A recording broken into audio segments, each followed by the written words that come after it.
అందరికీ నమస్కారం. నా పేరు Perugu Srinivasa Prasad, housing project director, Prakasam జిల్లా, ఒంగోలు. ఈ సందర్భంగా అందరికీ తెలియజేసేది ఏమిటంటే, గృహాలు లేని లబ్ధిదారులు ఎవరైతే గృహాలు కావాలి అని వాళ్ళు అనుకునేవాళ్ళు, అంటే వాళ్ళు రేకులింట్లో కానీ, పెంకుటింట్లో కానీ, గుడిసెల్లో కానీ, లేకపోతే బాడుగింట్లలో కానీ ఉండేవాళ్ళందరూ కూడా ఈ పథకానికి అర్హులు. వాళ్ళకి మేజర్గా ఏమేమి ఉండాలంటే, వాళ్ళకి తెల్ల రేషన్ కార్డు లేకపోతే రైస్ కార్డు కానీ ఉండాలి. భార్యాభర్త యొక్క ఆధార్ కార్డు, తర్వాత account book, next job card main కావాలి.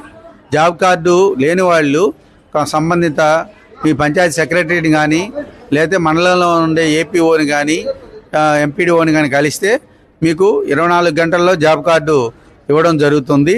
ఇవి తీసుకొని మీ సచివాలయం పరిధిలో ఉండేటువంటి ఇంజనీరింగ్ అసిస్టెంట్ని కలిస్తే మీ ఇంటి దగ్గరికి వచ్చేసేసి ప్రధానమంత్రి ఆవాస్ యోజన గ్రామీణ్ దాంట్లో సర్వే యాప్ ఇచ్చారు ప్రభుత్వం వారు.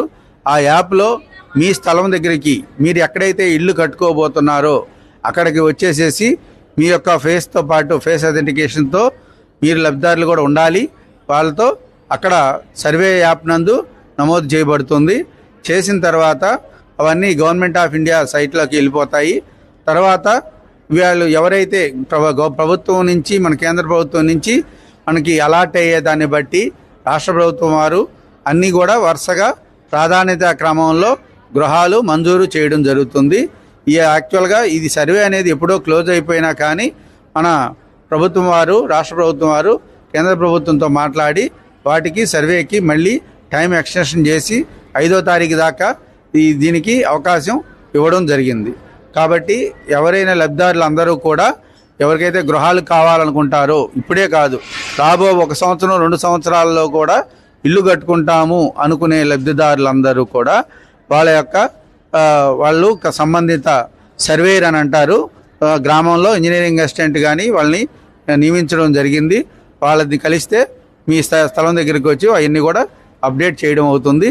లేని పక్షంలో సచివాలయంలో కాకపోయినా మండలంలో ఉండే ఏఈ ఉంటారు, హౌసింగ్ డిపార్ట్మెంట్ ప్రతి మండలంలో ఆఫీస్ ఉంది, ఎంపీడీఓ ఆఫీస్ ప్రెమిసెస్లో. అక్కడ ఏఈనైనా కలిసేసేసి ఈ సర్వేలో వాళ్ళ పేరు నమోదు చేసుకోవాల్సిందిగా కోరుతున్నాము. ఇవన్నిటికీ కూడా గ్రామంలో ఉండే వాళ్ళ వరకు, మున్సిపాలిటీలో వాళ్ళకి మాత్రం ఇది కాదు. మున్సిపాలిటీలో ఉండే వాళ్ళ లబ్ధిదారులు వాళ్ళ యొక్క ఏఈ ఆఫీస్లో మీరు కలిసి వాళ్ళ యొక్క డాక్యుమెంట్స్, మీకు ఏమేంటి సైట్ డాక్యుమెంట్స్ కానీ, రేషన్ కార్డు, ఆధార్ కార్డులు, ఇన్కమ్ సర్టిఫికేటు, క్యాష్ సర్టిఫికేటు ఇవి కూడా కావాలి. కాబట్టి ఇవి తీసుకొని మున్సిపాలిటీ పరిధిలో ఉండేవాళ్ళు సంబంధిత ఏఈ ఆఫీస్లో మీరు కలవాల్సిందిగా కోరడం అయింది. ఈ అవకాశాన్ని అందరూ కూడా సద్వినియోగపరచుకోవాల్సిందిగా తెలియజేస్తున్నాను. ధన్యవాదాలు.